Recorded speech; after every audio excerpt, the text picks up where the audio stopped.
On this episode of Without a Shadow of a Doubt, we will be examining the mayorship of Michael D. Tubbs and his affiliations. This episode is our co-series finale and will help to prepare you all for the feature-length Tubbs and Silva documentaries that are to come. The story of Michael D. Tubbs to someone from outside of Stockton and to those within Stockton who call themselves his supporters sounds like a fantasy.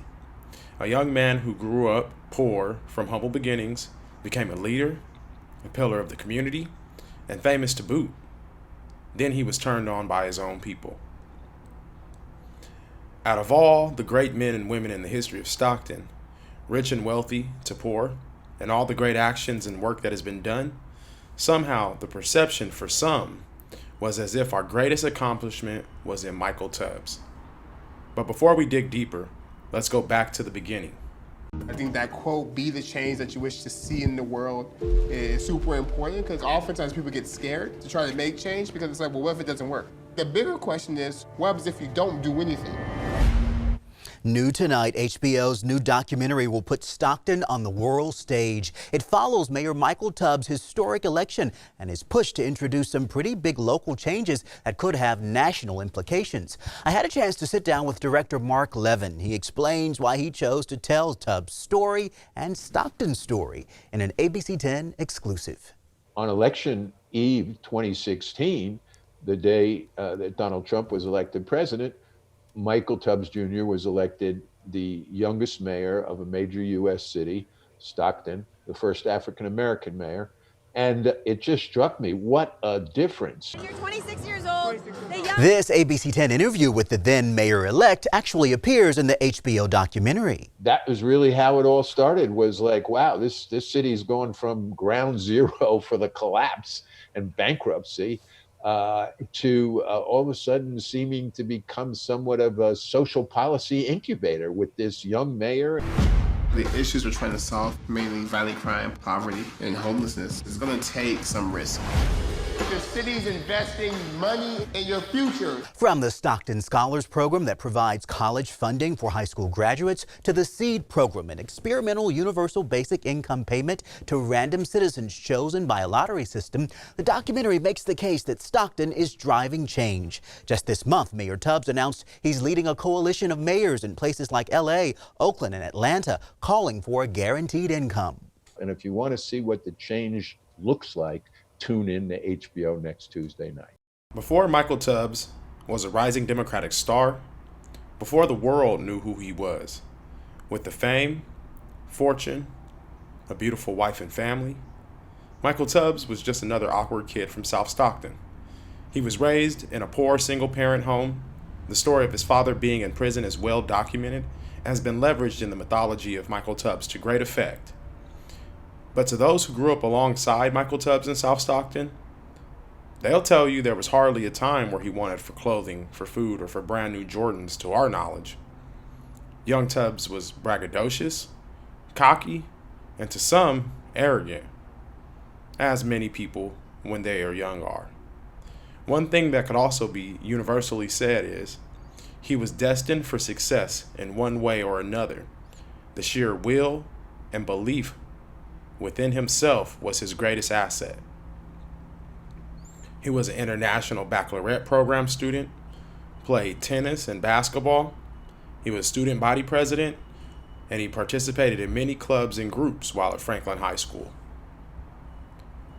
The mentorship of the local NAACP chapter, its president, and his family seemed to be, however, the connector for a diamond in the rough like Tubbs to be cut, polished, and shined in preparation for its eventual setting.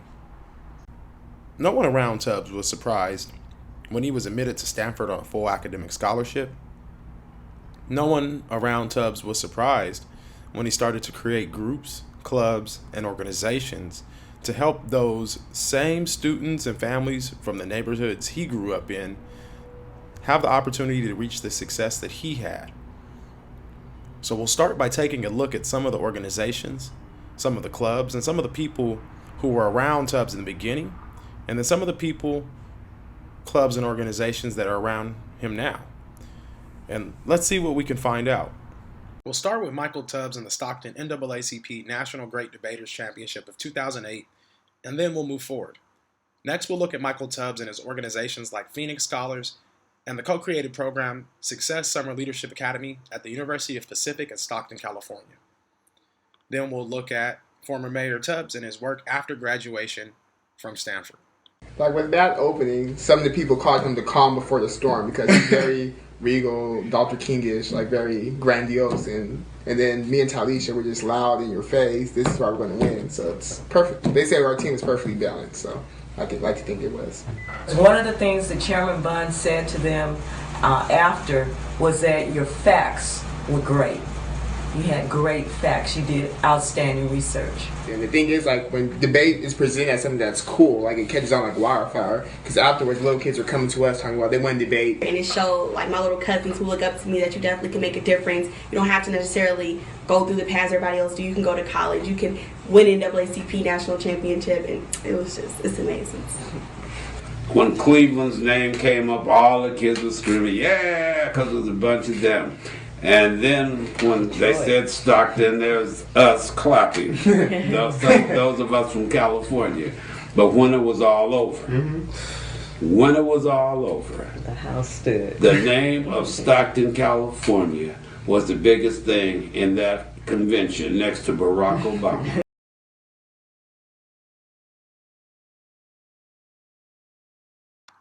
As you can see, this young group of miraculous people were on the path to greatness from the start.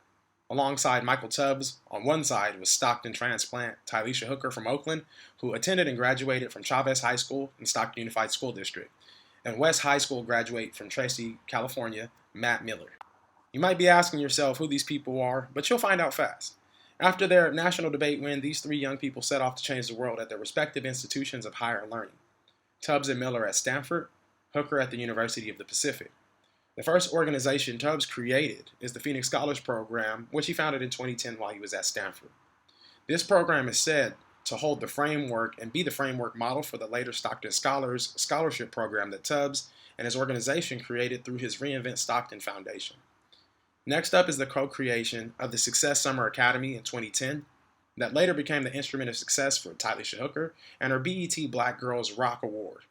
The program was later renamed the Success Summer Leadership Academy and is still being run by Talisha Hooker in conjunction with the Tides Foundation without Michael Tubbs. Tubbs' best friend, Dr. Matthew Kenyatta, formerly Dr. Matthew Miller, is an esteemed academic with degrees from Stanford, MIT, and USC. He is married to Democratic State Representative for the 181st District in Pennsylvania, Malcolm Kenyatta.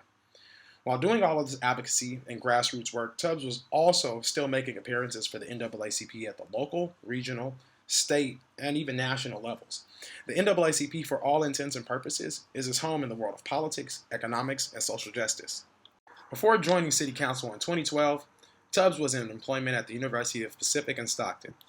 The founding of his organizations, Reinvent South Stockton and later Reinvent Stockton Foundation, aligned with his election to Stockton City Council from 2012 to 2016 and as mayor of Stockton from 2016 to 2020. It also aligned with certain big names who came in with ties to politicians, large and small, as well as charter management organization industries that have become all the rage in modern education. We will begin to examine some of the major storylines and headlines from the news cycles and from the community in hopes of gaining a clear vision in preparation for the full-length Michael Tubbs and Anthony Silva documentaries that are to come. Tubbs ran for the City Council in Stockton in 2012 while working as a coordinator for the Community Involvement Program at the University of the Pacific. So if I can share anything with you today, I'll share with you two stories of two students in our program who are doing amazing things. One was born in East Side Stockton. Like myself, teenage mother, never met his father, gang members in his family, but through our participation in the program and being empowered, is now a freshman here at the University of Pacific. During elections, Tubbs left his job at Pacific amongst allegations of sexual assault against his mentee friend and fellow Franklin High School of Stockton graduate, Rudy Buenrostro Corral. It's this question that brought me to strike up a conversation with one of my best friends, Talisha Hooker, in the summer of 2010. We sat down, we read the Stockton record and noticed that everybody who was being murdered for that month was between 16 and 24 years old, was from a neighborhood rife with violence, came from poverty, and came from a failing school. So we said, what was it about us? How did we upset this up, and how can we take that to scale for other students? And we looked at each other and said, you know what? It was something about education. Somehow, she's at Pacific, I'm at Stanford. There was something about the education we received that empowered us. So we said, okay, we're gonna try this education thing. And we started the Summer Success and Leadership Academy here at the University of Pacific.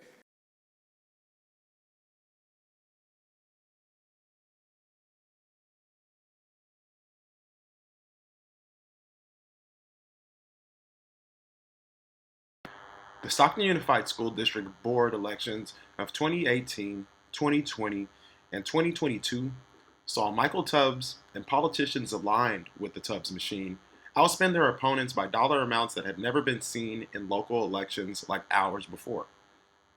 Local city council elections and supervisor races amongst assembly and senate races see large political donations in our area and expenditures in our community, but the amount being paid for school board seats by outside companies, it was bordering on obscene. One has to ask themselves, why was Michael Tubbs so interested in the business of education as mayor of Stockton? Did the policies of the Tubbs regime produce positive results for Stockton, California? Did mainstream media play a part in the Tubbs regime and the greater neoliberal political machine under the waning leadership of John Burton, Willie Brown, and Nancy Pelosi? And how did mainstream media and career politicians work to fashion the legend of Michael Tubbs? Tubbs ran on a platform of reinventing the South Stockton area of town that he grew up in. This campaign was repeated and reused when he ran for mayor and sought to reinvent Stockton into his image. Along the way, he picked up key support from Oprah Winfrey, Barack Obama, and a host of other Democratic stars and personalities from outside Stockton. And it makes you wonder, was Tubbs well-meaning and caught up in something larger than himself? I'll let you be the judge of that. Tubbs' time on city council and as mayor were not without incident. After his time on city council, his time as mayor coincided with some of the most violent and dangerous times in Stockton's history. While the acclaim of TED Talks, big money donors, and investors may have seemed like a dream come true for Stockton, in reality, it was Michael Tubbs that opened up the floodgates and let the sharks that were usually in bigger and deeper waters here, and they were hungrier than the ones that we dealt with on the regular basis.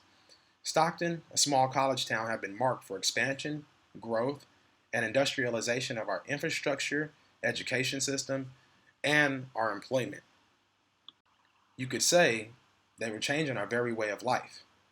This may seem like a stretch, but it's not to place blame. We must begin to look at this all in a more logical way, understanding that not all that has happened is as coincidental as it may seem.